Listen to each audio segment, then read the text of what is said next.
So, okay. Let's step it back a bit.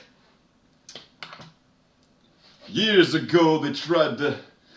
Okay, anyway, so years ago, I was making up a name for like a screen name for like Diablo or some game. It could have been like Perfect Dark. I don't even remember.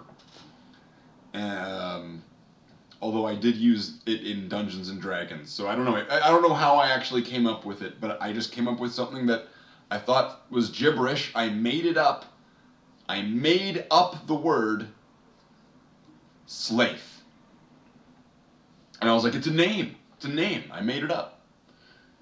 And then I looked it up in the dictionary later on, and it was like, oh, it's actually like a little thing. It's a thing apparently. It's like a divot almost. But it's like, all right, whatever. My one's complete. It's a complete coincidence. Complete coincidence that I have made a word Slathe and it's spelt the same way and all that. It may not be pronounced the same way, but this name, Slathe, Slathe, Slathe.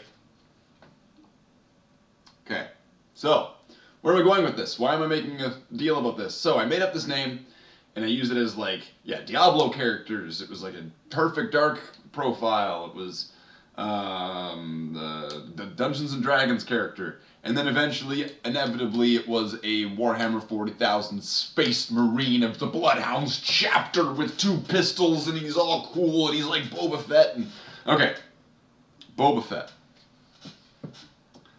Alright, so anyway, Boba Fett. And that's how we got here today. Yay! Even though the channel was originally called Arrowhertz. But we'll just get over that and we'll skip over that detail and we can touch that one another time. But, Slathe. Okay.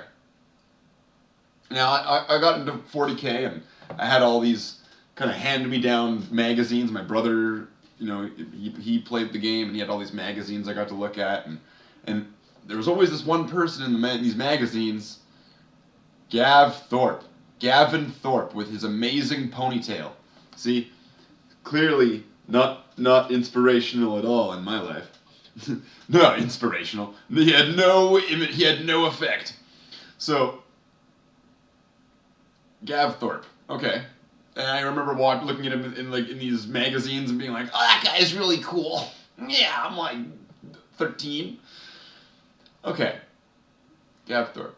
Now I made up, or I got into 40K around 2001. 2001-ish. That I'm just kind of lining that up with. I remember a time I had the book. I was at my school and something happened in New York. Some stuff happened in New York at sometime in September 2001. Some stuff happened. Yeah, okay. 9/11 happened. On the 11th, why am I laughing about that? I shouldn't laugh about that. I'm laughing about the other people dismissing it as stuff happened. I remember I had my book, was in the library, and we were watching it on the projector. So 2001, end of 2001, I definitely had stuff. And so by that time, I was also playing, you know, like Dungeons and Dragons and stuff. So the name Slathe had probably been created around 2001-ish. And then this book came out in 2003. 2003. Now, I'm not saying that, you know, it's based off of me making it. I'm just some guy. How would he have gotten this name out? But either way. So now let's go in. Special thanks to Andy Chambers and Jervis Johnson and Rick Prestley and Gavin Thorpe. Okay, so let's just skip it in. I've got Slathe typed up here. And perhaps it is their similarity to the tribes of Slathe that burdens you. My homeworld is now the Tower of Angels and has been for 2 centuries. Slathe is just one of the many worlds I have sworn to protect. They remind me much of my own people of Slathe. Okay, so that's a thing. Slathe is a thing. It's an official word in 40K. Slathe, Canon, totally legit. Actual 40K word, so that means that his name is now unquestionable.